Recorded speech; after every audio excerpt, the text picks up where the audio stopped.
Hey guys, this is Jason, Certified Financial Planner and host of Fighting Words Financial. In this video today, we're going to talk about how to maximize Social Security benefits for married couples. It's just a fact that married couples have more Social Security options than single people do, and with just a little planning, you and your spouse can maximize your Social Security benefits in a way that's most suitable for you. Now, there's a couple things to note before we get started. Number one, there are more options and strategies than we're going to cover in this video today.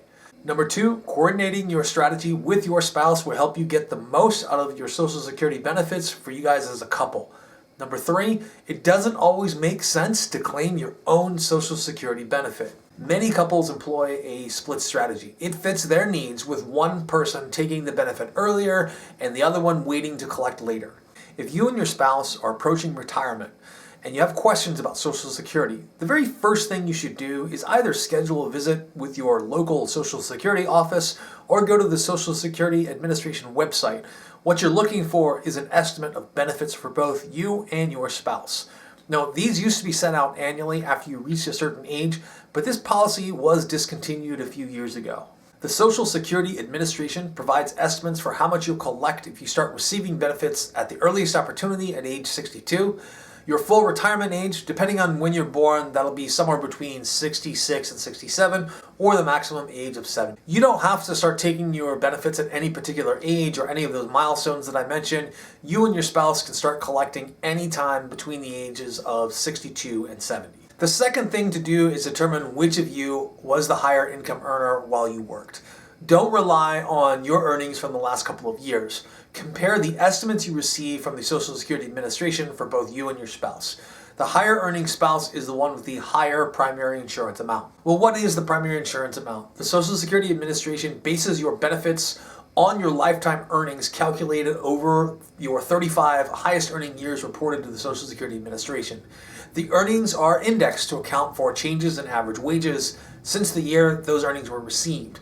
Then Social Security calculates your average index monthly earnings over those 35 years in which you earn the most. They then apply a standard formula to those earnings and arrive at your basic benefit, or what is called your primary insurance amount, which is how much you will receive at your full retirement age. It's important to note here that from age 62 to age 70, for each month that you delay the beginning of your Social Security benefit, your benefit will actually grow. Taking Social Security at the earliest opportunity, age 62, will cause your benefit to be reduced permanently by up to 30%. Third, if you are trying to determine who will collect first and who should wait, in most cases the lower earner should collect first and the higher earner should wait. Over time, if the higher earner delays taking their Social Security benefit, their benefit is going to grow on a monthly basis. Increases on the higher earner's benefit will be worth more than increases on the lower earner's benefit should they be the one to delay taking it. If that is a path you choose to take, the longer the spouse with the higher benefit waits to start collecting, the higher those benefits will be for both spouses. Delaying the higher earner's benefits could also eventually increase the other spouse's survivor benefits. For more information on Social Security survivor benefits, please see my earlier video series on that subject. I'll leave a link to that in the description. Additionally, if one spouse's estimates are more than twice as high as the others, it might make sense for the lower earner not to collect benefits on his or her own earnings record at all, but to collect on the higher earning spouse's record. In that situation, if your spouse has not yet received retirement benefits, you can claim on your own Social Security beginning at 62, and then make the switch to spousal benefits when your husband or wife files. Social Security will not pay both your retirement and your spousal benefits. You'll get the higher of the two benefits. If your spouse is already getting Social Security when you claim benefits, you are subject to the deemed filing rule. Under this provision, you don't have a choice whether to wait and switch. When you apply for your retirement benefit, you're also automatically deemed to be applying for spousal benefits if you're entitled to them. Again, Social Security will pay the greater of the two benefit amounts. Fourth, understand that there are some factors that can reduce your Social Security payments. As you're working on your retirement plan, it's important to keep these in mind.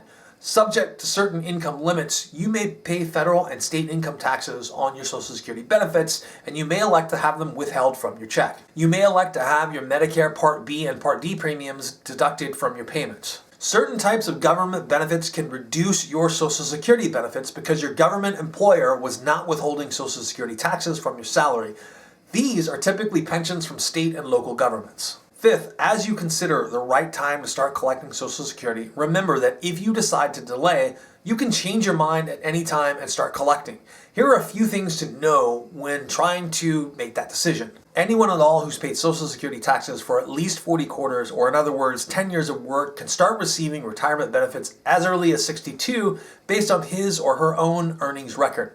A married spouse without earnings, without any record of their own, or those whose record would result in a lower Social Security payment, can collect on his or her spouse's earnings record when their spouse turns 62. Collecting on Social Security at 62 does have some advantages. For example, you may be ready to retire, or you may not have a choice due to unemployment or other reasons, and you have to depend on Social Security as the backbone of your retirement plan.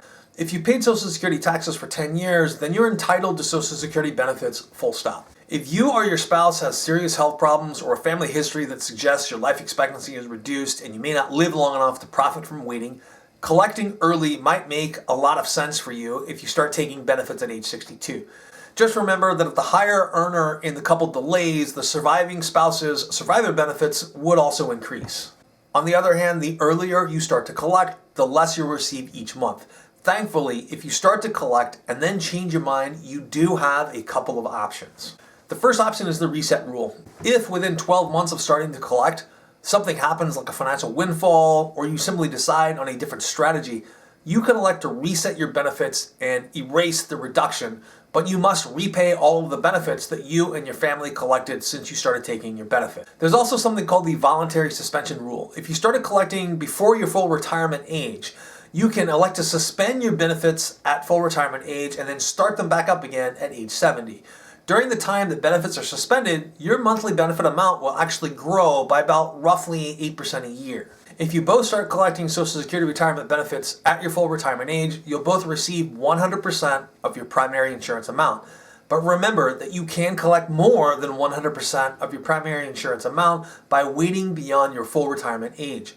You'll earn an extra 0.67% each month that you delay your Social Security benefits beyond your full retirement age. That's an extra 8% for each year that you wait past your full retirement age. And what other investment can guarantee an 8% annual return? Since it's highly unlikely that you and your spouse were born on the same day, the two of you will probably stagger your start dates if you both start collecting at your respective full retirement ages. If you're planning on staggering your start dates anyway, consider delaying the higher earner's start date beyond his or her full retirement age, since the higher earner's payments will increase by a higher dollar amount as a result of waiting. Delaying benefits for the higher earner makes a lot of sense, particularly if the lower earning spouse might have a much longer life expectancy than the primary earner due to health issues or family history. Another strategy is to both wait until you're age 70 to claim benefits. If you or your spouse, or even both of you, can wait until you're 70, because you have alternate sources of income, you'll receive your highest Social Security payments up to 132% of your primary insurance amount if your full retirement age is 66, and up to 124% of your primary insurance amount if your full retirement age is 67. You and your spouse may choose to claim using a split strategy. This is very, very common. Even if married couples start collecting on the same date, they're almost always different ages. Claiming at different ages is called split strategy. Remember, the longer you wait, the more you receive. That's true for everyone. And if you decide that one of you will wait longer, it makes more sense for the higher earner to wait. In other words, the split strategy that many couples use is to have the lower earner collect first for as long as the couple can manage their finances on one Social Security payment. Then, when the higher earner begins to collect, his or her payments will have increased more than lower earners would have, and the surviving spouse's survivor benefits would also increase. This is probably the most common strategy for couples that actually have any strategy at all when it comes to starting their benefits. There is one last advanced claiming strategy, but it only applies if one spouse reached age 62 before 2015. If so, you qualify for a Social Security claiming strategy called the restricted application. Here's how it works. The younger spouse, who doesn't need to have turned 62 by the end of 2015, claims Social Security benefits based on his or her own earnings record. When the older spouse, who must have been 62 by the end of 2015, reaches full retirement age, he or she files a restricted application for spousal benefits only. At that point, both spouses are claiming benefits based on the younger spouse's earnings record. Then, at age 70, the older spouse claims benefits on his or her own earnings record, which by then will have increased to up to 132% of what the spouse would have been eligible for at full retirement age. This strategy is primarily used to maximize survivor benefits. Okay guys, I hope that helps you to outline a couple of basic strategies and to understand your options when it comes to maximizing Social Security benefits as a married couple. Thanks for watching, and I'll see you next time.